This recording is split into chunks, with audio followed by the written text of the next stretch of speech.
How's it going, everybody? Welcome to the video. Happy Tuesday. Hope you guys are having a great week so far. We're going to jump straight into the topic of today's video, and that's going to be this little guy right here, the Canon 50mm f1.8 lens.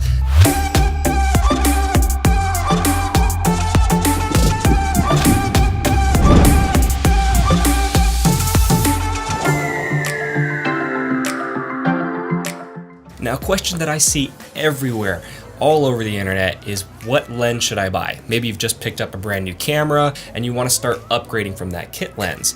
Well, this is one of the first lenses that I would recommend anybody to purchase because of how useful this lens can be. Now let's start off with a few reasons why this lens is so great. First of all, the aperture of this 50mm lens is only f1.8, meaning that this is considered a very fast lens. So the aperture blades inside of the lens open up really wide, allowing in a lot of light, which means that you're able to shoot in very low light situations a lot easier, and you're also able to get those really nice, creamy, blurry, bokeh-licious backgrounds that everybody loves in their photography and videography.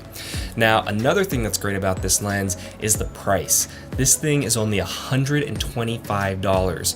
That's brand new. You can find these used for like $60, $70 on eBay and all over the internet.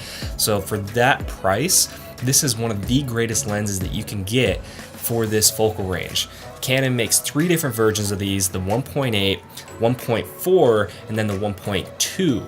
Now, another reason that I love this lens so much is the sheer size of it. I mean, if you look at this, look at how small that is.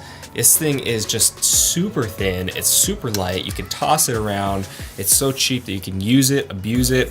The nice thing is that it has a metal ring on the backside, so this is mostly plastic, but with that metal mount, this makes it a lot more durable, which means that you can literally just toss this guy in your bag, and I mean literally toss this thing in the bag and not worry about it breaking or anything like that. Now, this is probably one of my most used lenses when I'm filming myself in the gym, mainly because of this size. This thing, let me throw this cap back on here. This thing is so small and inconspicuous that when I'm filming in the gym, people generally will not really care as much because this lens, like I said, it's small, you don't really care about it. It doesn't look like it's a super huge professional camera, versus if I tried to take something like this into the gym, I mean this 70-200, if I tried to take this thing into the gym, they would not like that as much. I mean, people are gonna look at this, they're gonna think, what the heck am I doing? Versus if I take this little guy, people don't look twice at it. So that's one of the many reasons that I love this lens, is it's just super compact and it produces an amazing image quality for the size and price of this thing. Now, a few downsides to this lens. One, it is made of mostly plastic, meaning that if you abuse it too much, it is gonna break. Now, another unfortunate downside of this lens is weather sealing. So if you look right around here, right around the mount, there is no gasketing, meaning that if you take this out into the rain, into super dusty environments, you are not going to be protected versus a more expensive lens. But that's the key right there, is more expensive lenses, you're paying for that extra durability and build quality, versus this is just something to kind of get your foot in the door, and this is a lens that you can literally just toss around, throw in your bag, and not care too much about. Now, one thing to keep in mind, a little bonus tip if you will, is the body or the camera that you're attaching this lens to.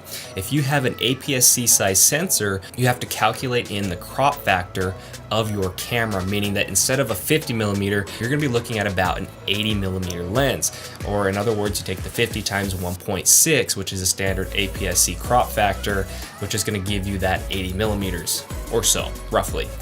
But regardless of whether you have a crop sensor or a full frame, this lens is a must-have for any photographer or videographer's kit, just because of how useful this focal range and this aperture can be. This is an amazing lens for portraits, for video, for food photography, anything you can think of. You can throw this lens at it and it will handle the job without any issues. Now, like I said, there are better lenses out there, but for a beginner photographer, intermediate, advanced, no matter what the case, this lens is a must-have for your kit. So I hope you guys have enjoyed the video, hope you guys have learned something, hope you've taken something away.